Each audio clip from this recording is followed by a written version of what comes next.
பிரதான செய்திகளின் தலைப்புச் செய்திகள்.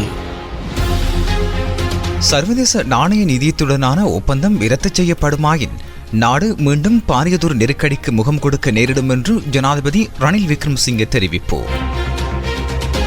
இலங்கையில் மிக குறைந்த கட்டணத்தில் சர்வதேச விமான சேவை ஆரம்பம். பயணிகள் மகிழ்ச்சியில். மருதானை ரயில் நிலையத்தில் இன்று காலை ரயில் ஒன்று தடம் புரண்டதால் ரயில் சேவைகள் ஸ்தம்பிதம்.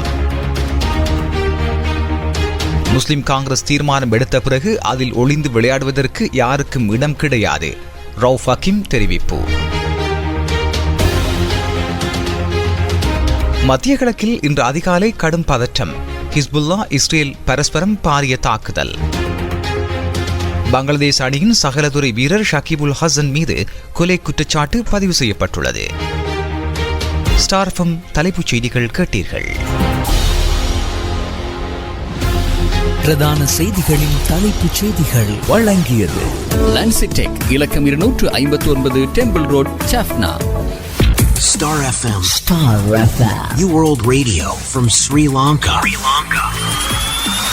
Today, Internet. Log on www.starfm.lk.